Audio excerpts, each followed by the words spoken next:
এই বর্ষার সময় খুব ভালো ভুট্টা পাওয়া যায় বাজারে, আর ভুট্টা খেতে সকলেই পছন্দ করেন।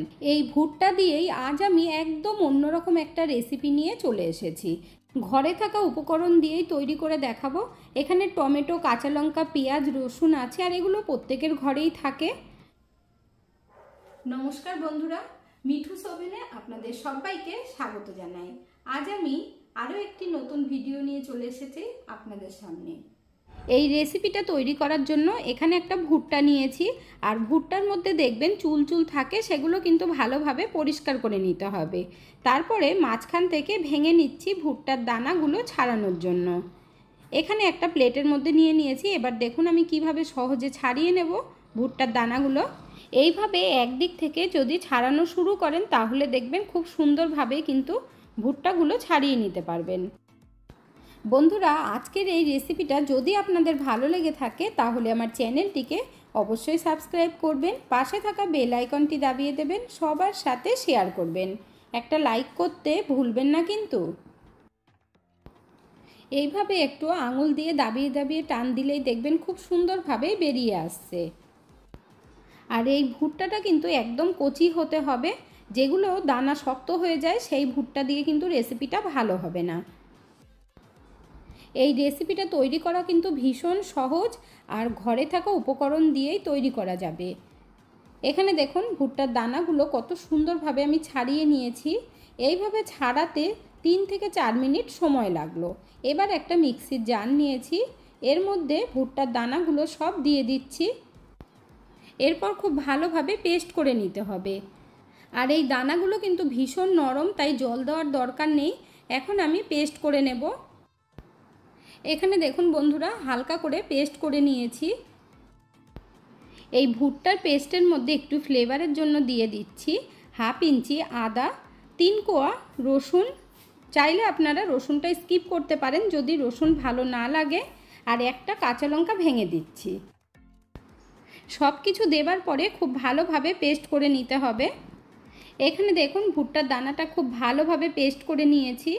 এবার একটা মিক্সিং বোল নিয়েছি, এর মধ্যে ঢেলে দিচ্ছি।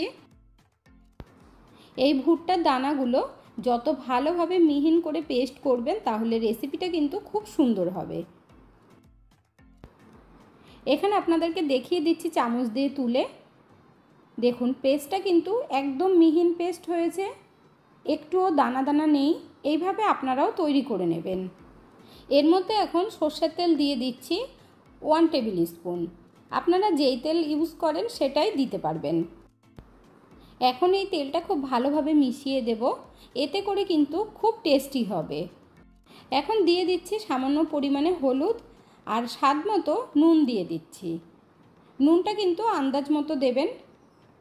তারপর খুব ভালোভাবে মিশিয়ে নেব। এখানে দেখুন খুব ভালোভাবে মেশানো হয়ে গেছে। একটু পাতলা করার জন্য জল দিতে হবে। এখানে আমি 1/2 কাপের থেকে কম দিচ্ছি। তারপর দিয়ে দেব 1/2 কাপের থেকে কম বেসন। বেসন আর জলটা কিন্তু সমান সমান দিতে হবে। বেসন দিলে বাইন্ডিংটা খুব ভালো হয়, আর খুব ভালোভাবে ফেটিয়ে নিতে হবে, তাই চামচ দিয়ে খুব একটা ভালো হবে না। এখানে আমি হ্যান্ড উইক্স নিয়ে নিয়েছি, খুব ভালো করে কিন্তু ফেটিয়ে নিতে হবে। এবার আপনাদেরকে দেখিয়ে দিচ্ছি যে এই ব্যাটারের কনসিস্টেন্সিটা কীরকম হবে, সেটা আপনারা দেখলে বুঝতে পারবেন। ঠিক এইভাবে কিন্তু তৈরি করে নেবেন বন্ধুরা। খুব বেশি পাতলা করবেন না, আর একদম গাঢ়ও করবেন না, ঠিক এই রকমই তৈরি করতে হবে। এখন এই ব্যাটারটাকে সাইডে রেখে দেব। এরপর চলে যাব গ্যাসের কাছে। এখানে গ্যাসের উপর একটা কড়াই বসিয়ে দিয়ে একটা স্ট্যান্ড বসিয়ে দিয়েছি। আপনাদের ঘরে স্ট্যান্ড না থাকলে তাহলে ছোট একটা বাটি দিয়ে দেবেন। এখন নিয়েছি একটা টমেটো। এখানে টমেটোটা বড় সাইজের আছে, তাই একটাই দিচ্ছি। মাঝখান থেকে ফালি দিয়ে কড়াইয়ের মধ্যে দিয়ে দেব। আপনারা চাইলে 2টো টমেটোও দিতে পারেন, কোনো অসুবিধে নেই। এর মধ্যে এখন দিয়ে দেব পেঁয়াজ। এখানে আমি ছোট সাইজের 2টো পেঁয়াজ নিয়েছি, বড় পেঁয়াজ হলে একটাই দেবেন। পেঁয়াজের টুকরোগুলো কড়াইয়ের মধ্যে দিয়ে দিচ্ছি। এইভাবে করার একটাই কারণ, এতে করে রান্নাটাও খুব তাড়াতাড়ি হয়ে যাবে, একসাথে 2টো কাজ হবে, আর গ্যাসটাও কিন্তু খুব বেশি পুড়বে না। ঝালের জন্য একটা কাঁচা লঙ্কা দিলাম আর 3 কোয়া রসুন দিয়ে দিচ্ছি। রসুনটা যদি পছন্দ না করেন তাহলে দেবেন না। এর মধ্যে কিছু গোটা গরম মশলা দেব, দিয়ে দিচ্ছি একটা তেজপাতা, 1 টুকরো দারচিনি, 2টো এলাচ আর 2টো লং, সাথে দিয়ে দিচ্ছি একটা বড় এলাচ আর 8-9টা গোলমরিচ। এর মধ্যে এখন জল দেব কাপ মেপে, 2.5 কাপ জল দিতে হবে, কারণ এগুলো ভালোভাবে সিদ্ধ করতে হবে। এর মধ্যে যে আমি গোটা গরম মশলা দিয়েছি, আপনাদের ঘরে যদি না থাকে সেটা না দিলেও চলবে। এখানে দেখুন একটা প্লেট বসিয়ে দিয়েছি স্ট্যান্ডের ওপরে।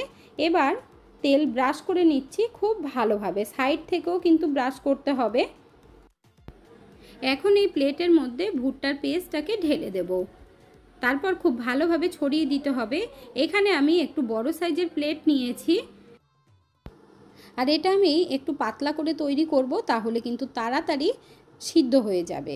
দেখুন খুব ভালোভাবে একটু নাড়িয়ে দিলাম, এরপর ঢেকে দেব। ঢেকে দিলে 8 থেকে 10 মিনিটেই দেখবেন সিদ্ধ হয়ে গেছে। আর যত বেশি মোটা হবে সিদ্ধ হতে কিন্তু ততটাই টাইম লাগবে, তার জন্য চেষ্টা করবেন একটু পাতলা করে করার। এখন আমি গ্যাসটা অন করে দিয়েছি। এরপর দেখুন ঢাকনাতে যখন দেখবেন এইভাবে ভাপ উঠেছে, তারপরে 10 মিনিট সিদ্ধ করতে হবে। 10 মিনিট পর ঢাকনাটা নামিয়ে নিচ্ছি, আর একটা টুথপিক দিয়ে চেক করে নিতে হবে। দেখুন একটুও কিন্তু টুথপিকের মধ্যে লেগে নেই। যদি দেখেন টুথপিকের মধ্যে লেগে যাচ্ছে বা একটু নরম আছে, তাহলে 3 থেকে 4 মিনিট আরও সিদ্ধ করে নেবেন। দেখুন হাতটাও লাগাচ্ছি, এতে কিন্তু একটুও লেগে যাচ্ছে না। গ্যাস বন্ধ করে দিয়েছি, এবার একটা সাঁড়াশি দিয়ে আস্তে আস্তে করে নামিয়ে নিচ্ছি। তারপর টমেটো আর পেঁয়াজটা আমরা ঠান্ডা করে নেব। এখানে প্রথমে ছেঁকে নেব।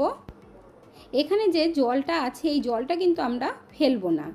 এই জলের মধ্যে টমেটো, পেঁয়াজের বা গোটা গরম মশলার খুব সুন্দর একটা ফ্লেভার আছে। আর তেজপাতাটা আমরা সরিয়ে দিলাম, তেজপাতার আর কোনো কাজ নেই।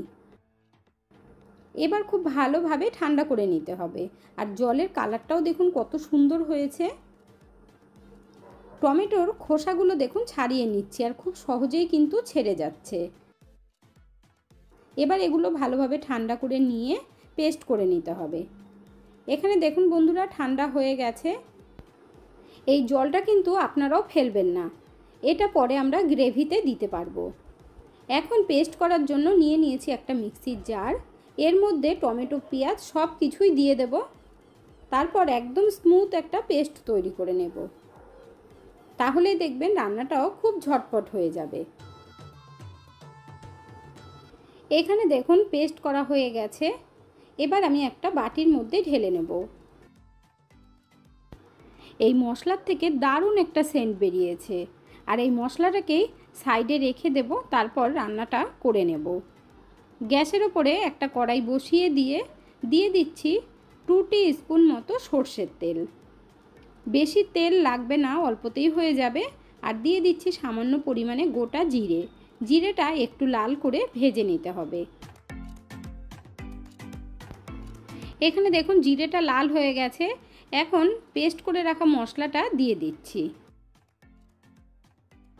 মশলাটা দেবার পরে দেখুন আমি ভালোভাবে কষিয়ে নিচ্ছি। আর বন্ধুরা এই রেসিপিটা তৈরি করে যাকে একবার খাওয়াবেন সে আপনার পুরো ফ্যান হয়ে যাবে, আর বারবার রিকোয়েস্ট করবে এই রেসিপিটা তৈরি করার জন্য। এখন এর মধ্যে মিক্সির জারটা ধুয়ে অল্প জল দিয়ে দিচ্ছি, তাহলে আর মশলাটা নিচ থেকে লেগে যাবে না। এই রেসিপিটা দেখার পর আপনাদের মনে হবে যে আগে থেকে কেন আমরা জানতাম না। খেতে এতটাই ভালো লাগে। আর বর্ষাকালে তো এমনি ভুট্টা খুব ভালো পাওয়া যায়, আর সকলেই কিন্তু ভুট্টা পছন্দও করে। এই মশলাটার মধ্যে আপনারা যদি 2টো টমেটো দেন তাহলে কিন্তু এক্সট্রা করে জল দিয়ে কষাতে হবে না। আমি এখানে যেহেতু একটা টমেটো দিয়েছি তাই অল্প অল্প জল দিয়ে মশলাটা কষিয়ে নিচ্ছি। এবার অল্প হলুদ দিয়ে দিলাম, আর দিয়ে দিচ্ছি কালারের জন্য কাশ্মীরি লঙ্কার গুঁড়ো। এই লঙ্কার গুঁড়োতে কিন্তু একটুও ঝাল নেই। আর দিয়ে দিলাম সামান্য পরিমাণে ধনিয়া পাউডার। এবার খুব ভালোভাবে কষিয়ে নেব। আর দেখুন কালারটাও কিন্তু অনেকটাই সুন্দর হয়েছে। কাশ্মীরি লঙ্কার গুঁড়োটা শুধুমাত্র কালারের জন্য। এবার দেখুন চারিদিক দিয়ে কিন্তু তেলটা ছাড়তে লেগেছে। মশলাটা খুব ভালোভাবে কিন্তু কষিয়ে নিয়েছি।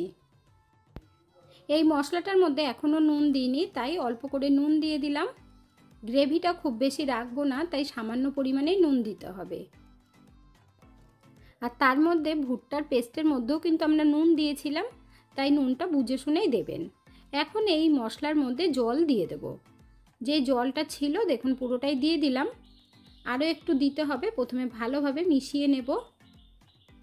আর দেখুন জলটা দেওয়াতে কালারটা কিন্তু আরও সুন্দর লাগছে। খুব ভালোভাবে মিশিয়ে দেবার পর আর অল্প করে একটু জল দিয়ে দিলাম। আপনারা যেরকম গ্রেভি রাখতে চান সেইভাবেই কিন্তু জলটা দেবেন। আর এই রেসিপিটা খেতে এতটাই ভালো লাগে বন্ধুরা, একবার ট্রাই করে দেখতে পারেন। তারপরে কমেন্ট করে জানাবেন যে আপনাদের কেমন লাগলো। এখানে দেখুন প্লেটটাও পুরো ঠান্ডা হয়ে গেছে আর কত সুন্দর লাগছে দেখতে। এবার আমরা একটা চাকু দিয়ে কেটে নেব। আমি বরফির মতো শেপ দেব, আপনারা চাইলে পনিরের মতো করেও কাটতে পারেন। তবে এই রেসিপিটা পনিরকেও টক্কর দেবে, এতটাই টেস্টি হয়। আপনারা যদি কেউ না খেয়ে থাকেন অবশ্যই একবার ট্রাই করে দেখতে পারেন। আর এইভাবে একবার বানিয়ে খাওয়াবেন সবাইকে, বিশ্বাস করুন বন্ধুরা সকলের ভীষণ পছন্দ আসবে। কেটে নেবার পর ভুট্টার পিসগুলো দেখুন কতটা সুন্দর হয়েছে। আর এটা যদি আপনারা একটু মোটা করেন তাহলে 5 থেকে 7 মিনিট টাইমটা বেশি লাগবে। আর এই রান্নাটা করতে যাতে টাইমটা কম লাগে সেই জন্যই আমি পাতলা করে দিয়েছি। এবার এই পিসগুলোকে আমি গ্রেভির মধ্যে দিয়ে দেব। তার জন্য গ্রেভিটাকে ভালো করে ফুটিয়ে নিতে হবে। এখন এই ভুট্টার পিসগুলোকে এক এক করে দিয়ে দেব। আর আপনারা হয়তো ভাবতে পারেন যে ভুট্টার পিসগুলো ভেঙে যেতে পারে, কিন্তু ভাঙবে না। আপনারা যদি মাপটা ঠিকঠাক রাখেন তাহলে কিন্তু একটাও ভাঙবে না আর ভীষণ সফট হবে, খেতেও দুর্দান্ত লাগবে। এখন ভালোভাবে নাড়িয়ে দিয়ে 2-3 মিনিট আমি ফুটিয়ে নেব। ঢেকে দিতে হবে তার জন্য। 3 মিনিট পর ঢাকনাটা তুলে আপনাদেরকে দেখিয়ে দিচ্ছি। এই রেসিপিটা এইভাবে তৈরি করলে হোটেল রেস্টুরেন্টের স্বাদকেও কিন্তু হার মানিয়ে দেবে। দেখুন খুব ভালোভাবে একবার নাড়িয়ে দিলাম। তারপর ওপর থেকে দিয়ে দেব কুচিয়ে রাখা ধনেপাতা। একটু বেশি করে দিয়ে দেব, তাহলে খুব ভালো লাগবে। আর এই রেসিপিটা তৈরি করে কিন্তু আপনারা রুটি, পরোটা, লুচি সব কিছুর সাথে খেতে পারবেন। ভাতের সাথেও ভীষণ ভালো লাগবে। ধনেপাতাটা দেবার পরে 1 মিনিটের জন্য ফুটিয়ে নিতে হবে। 1 মিনিট হয়ে গেছে, এখন ঢাকনা তুলে নিলাম। দেখুন কত সুন্দর হয়েছে। আজকের আমাদের ভুট্টার ইউনিক রেসিপি একদম রেডি হয়ে গেছে। এখন গ্যাস বন্ধ করে দিলাম, তারপর সার্ভ করে নিচ্ছি। তাহলে বন্ধুরা আর দেরি না করে এই রেসিপিটা ঝটপট বানিয়ে নিন। তারপর কমেন্ট করে জানাবেন রেসিপিটা আপনাদের কেমন লাগলো। এখানে আমি গ্রেভিটাকে একটু গাঢ় রেখেছি লুচি দিয়ে খাবার জন্য, আপনারা চাইলে আর একটু পাতলা করতে পারেন। আজকের ভিডিওটা আপনাদের কাছে কেমন লাগলো অবশ্যই কমেন্ট করে জানাবেন। এতক্ষণ ধৈর্য ধরে ভিডিওটি দেখার জন্য অসংখ্য ধন্যবাদ। ভালো থাকবেন, সুস্থ থাকবেন। দেখা হচ্ছে পরের ভিডিওতে। Thank you.